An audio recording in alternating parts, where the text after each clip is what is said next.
这个无能的父亲竟心疼绿茶。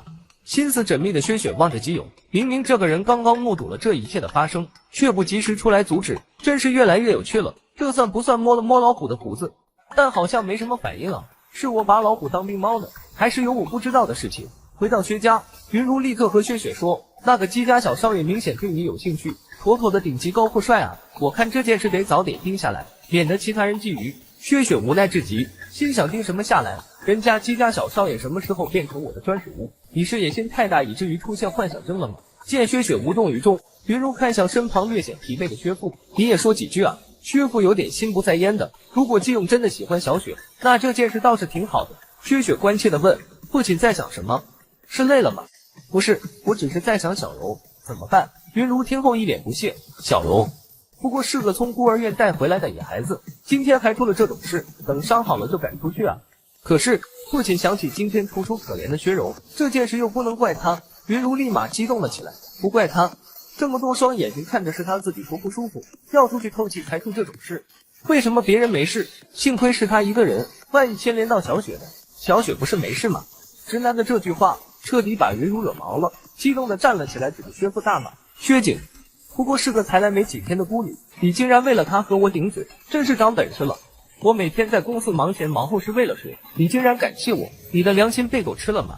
薛父觉得自己被这么不体面的骂，女儿薛雪竟然一句话也不说，本以为有多听话的，现在心里凉半截了。薛雪心想，这无能的父亲每次都是这样，不敢反抗母亲，就把所有的罪责都推到无辜的女儿身上，只关心相处没几天的孩子，完全忽视了自己的女儿。这就是所谓的父亲啊！骂了一轮解气的云如坐下翘着个二郎腿，就这样吧，现在赶出去显得我们太薄情了，等3个月后让他从哪儿来回哪儿去吧。从哪儿来回哪儿去吧你。姬家的私人医生帮薛柔消毒包扎后，就把他送回了薛家，心想遇到今天的事都怪薛雪那个贱人，白白替他挡了灾。不过不要紧，刚刚薛父对我关切的举动，我已经看穿他的心思了。这个老男人早已在强势的妻子压迫下，心灵变得扭曲了，只要稍稍加点温柔和体贴，就会让薛景像条狗一样听话。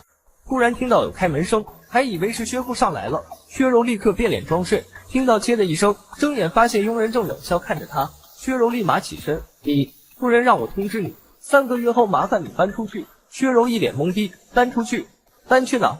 当然哪来的回哪去。佣人不耐烦地说完转身离开，关门时还大力砰的一声，刚才装模作样的模样真恶心，如果被小姐看到说不定又同情他了，根本就是个祸害。出去一次把薛家的脸都丢光，如果不是小姐说不要为难他，我真恨不得把他劈头盖脸骂一顿，真是白眼狼。听到要赶自己回去的后，薛柔感到十分害怕，心想好不容易来到薛家，绝对不可以再回到那个地方。这次聚会对薛雪来说没什么影响，按照计划中那样逃脱了一次原本会出现的灾难，顺便给了亲爱的妹妹意料之外的打击。不过原本的计划之中似乎出现了一点小变化，基友上一世或许是因为我退场太早，他并没有出现在我面前。不过如果记忆没错的话，被关在地下室的那段时间里，好像有天来折磨我的薛柔提过，姬家的继承人换人了，那个有一双冷静眼睛的少年被打倒了，不知道是被谁打倒的呢。陈叔照常来接薛雪上学，两人交谈之际，陈叔注意到了后面穿着校服的薛柔，薛雪随即上前关心妹妹的身体情况，好的差不多了，姐姐，我可以和你一起去上学吗？薛雪表示入学手续需要监护人办理哦，心想一起上学，然后和上一世一样把我踩在脚下吗？监护人的话，爸爸已经同意这件事了。薛柔说完转头看向身后，薛父走了出来。小柔说之前在孤儿院是院长教他们读书认字，一直想要上学，你作为姐姐要多帮帮妹妹才是。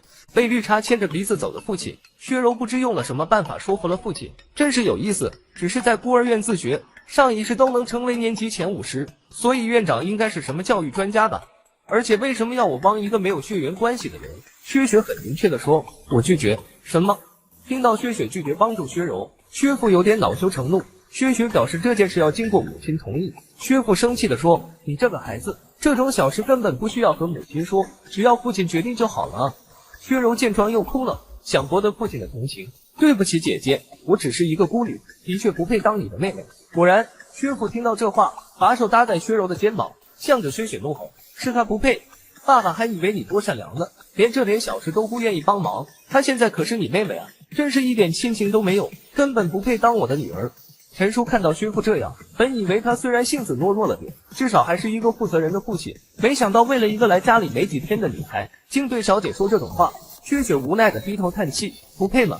我只是想问问母亲知不知道这件事而已。妹妹，你何必哭成这样？既然想上学，那就走吧。得逞的薛柔心里窃喜，看吧，只要稍微用点手段，这个愚蠢的老男人就会站在我这边。什么薛家千金，根本一点都不受宠爱。听到薛柔也要一起上学的陈叔说，抱歉，我是小主人一个人的专属司机，我不会载他的。如果薛先生有意见，我可以打电话给老爷请示。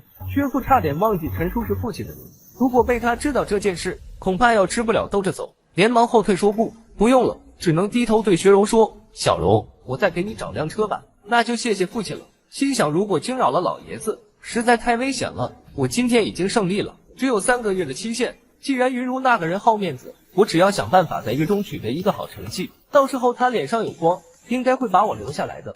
上一世绿茶的死对头出现了，前脚陈叔把雪雪送到了学校，后脚薛父安排的车辆也把薛柔送到了。姐姐请慢点走，真的讨厌我了吗？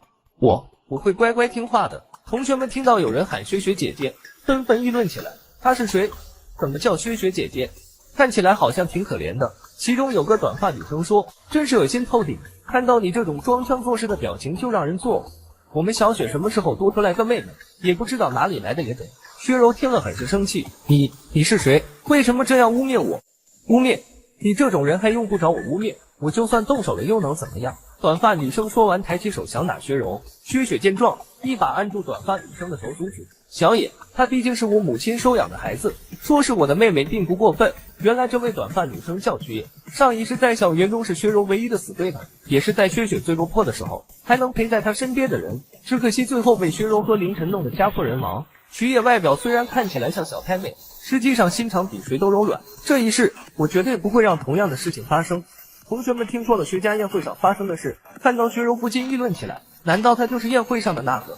还真有脸来，一副可怜的样子，一看就是心机婊。哼，可别这样说，人家可是白莲花，多说2句说不定要哭给我们看呢。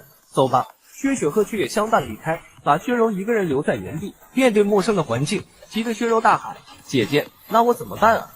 薛雪一个回眸微笑回应，报道的教务处在 B 楼的3层，小柔这么聪明，应该可以找到的吧？薛柔无奈地说，我知道了。殊不知转头就有同学热情地为薛柔带路。薛柔心想，能进这学校的人都是非富即贵，有钱的傻瓜多的是。在2楼目睹一切的曲野和薛雪说，小雪，你看那个女人满脸阴谋算计，一想到你和这样的人每天相处，我肺都要气炸了。薛雪拍拍曲野的肩膀，放心，我会自己注意的了。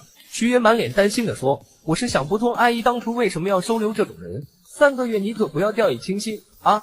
突然曲野转头发现了一个人，果然还是女人最懂女人。